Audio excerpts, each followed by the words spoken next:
ओम श्री गणेशाय नमः। ओम नमो भगवते वासुदेवाय। हरे कृष्णा कृष्ण कृष्णा हरे हरे, हरे राम राम राम हरे हरे। तव्हां सभिनी हरि भक्तन खे नमस्ते। प्यारा भक्तों, ही कथा पाण गुरु कृपा सां हासिल करे रहिया आहियूं। श्री गणपति सरस्वती जो दरे ध्यान करियां थो मां भागवत महापुराण जो बयान, जंहिंमें व्यासदेव ऐं सुखदेव जी कयो आहे श्री कृष्ण लीला जो गुणगान। सभई चओ जय भागवतम महापुराण।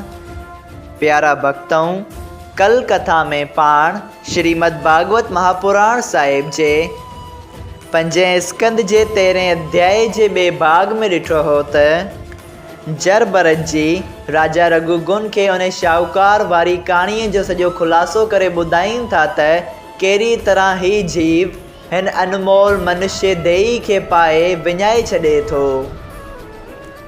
जर भरत जी ॿुधाइनि था त जीअं हुन माखीअ जे मानारे हुन शाहूकार खे पकिड़े छॾियो हो, जंहिंजो चस्को वठी उहो शाहूकार मगन थी वियो हो, ठीक ओहिड़े ही नमूने ही संसारी जीव संसार जी माया मोह में फासी पंहिंजो जन्म विञाए थो ऐं आख़िर में वञी दुख पाए थो।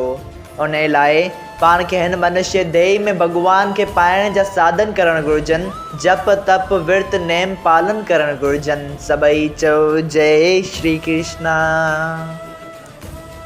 अॼु पाण श्रीमद् भागवत महापुराण साहिब जे 5 स्कंद जो 14 अध्याय शुरू करे रहिया आहियूं, जंहिंजो नालो आहे राजा रघुगुन जो जंगल में तप करण वास्ते वञणु। जर भरत जी जॾहिं इहो सॼो ज्ञान राजा रघुगुन खे ॿुधायो, तॾहिं राजा ख़ुशि थी जर भरत जे चरणनि ते सर रखी वेनती करे चयो त तव्हां वॾी कृपा करे मूं माया में फाथल आदमीअ खे ही ज्ञान रूपी वाट ॾेखारी आहे। तंहिं ते जर भरत चयो त ए राजा, तूं हिन ज्ञान जे प्रकाश सां संसारी ॼार में न फासंदे। ही ॻाल्हि ॿुधी राजा उन हंधि पालकी छॾे जंगल में वञी हरि भॼन करे मुक्त थियो ऐं जर भरत पंहिंजो शरीर जोग अभ्यास सां त्याग करे परम धाम ॾांहुं हलिया विया। सभई चओ जय श्री कृष्णा। जर भरत जे पुटु सुमत गादीअ ते वेही जीन धर्म जो मतो संसार में पखेरियो, जंहिंजे वंश में भरत हार ऐं ॿिया पैदा थी शुभ कर्म करे परम पदवीअ ते पहुता। सभई चओ जय श्री कृष्णा। अध्याय 14 संपूर्ण थियो। श्रीमद् भागवत महापुराण साहिब जे 5 स्कंद जो 15 अध्याय, जंहिंजो नालो आहे सुखदेव जी महाराज जो पृथ्वी वग़ैरह जो विस्तार करण। राजा परीक्षित एतिरी कथा ॿुधी चयो त हे स्वामी, हाणे कृपा करे मूंखे पृथ्वी सूरज वग़ैरह लोकनि जो हाल विस्तार सां वर्णन करे ॿुधायो।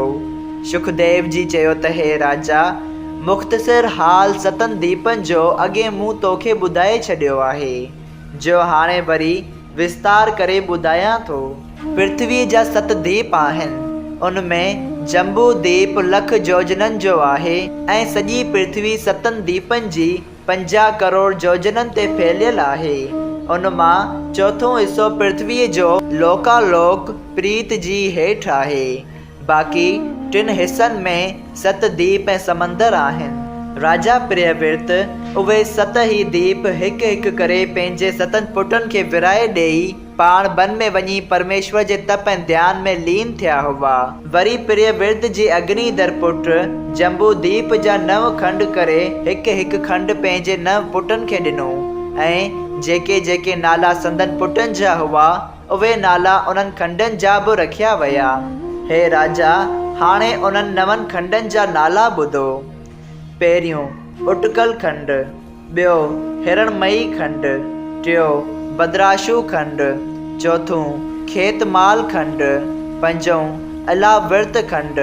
इलावर्त उहो खंड आहे जंहिंजे विच में हिकिड़ो सोन जो पहाड़ सुमेर नाले, जेको 1,00,000 योजन ऊचो 16,000 जोजन डिघो, 8,000 जोजन वेकिरो ऐं 32,000 जोजननि जे घेरे में आहे।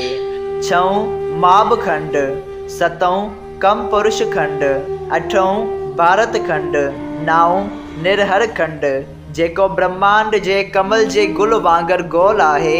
हिकिड़ो हिकिड़ो पहाड़ 9 खंडनि जे हद ते मौजूद आहे ऐं सुमेर पर्वत जे चईं तरफ़नि चईं पारनि ते खीर माखी पाणी ऐं रस जा कुंड भरियल आहिनि ऐं कुबेर महादेव जी इंद्र ऐं वरुण देवताउनि जा 4 बाग तमामु उम्दा फलनि फूलनि सां भरियल उते आहिनि, जिते स्नान करण सां देवताउनि जूं स्त्रियूं जवान थी पवंदियूं आहिनि। सुमेर पर्वत जी चोटीअ ते ब्रह्मपुरी 10,000 जोजन डिघी ऐं वेकिरी जराउ ठहियल आहे। उते किस्म किस्म जा पखी वेही मिठियूं मिठियूं ॿोलियूं लातियूं ॿोलींदा आहिनि। ए राजा, उते जी सोभ्या मां तोखे कहिड़ी बयान करे ॿुधायां। सभई चओ जय श्री कृष्ण। अध्याय 15 संपूर्ण थियो। श्रीमद् भागवत महापुराण साहिब जे 5 स्कंद जो 16 अध्याय लोकालोक पर्वत जी कथा। श्री सुखदेव जी महाराज चयो त हे राजा परीक्षित, उन वांगुरु जम्बू द्वीप में 9 खंड आहिनि।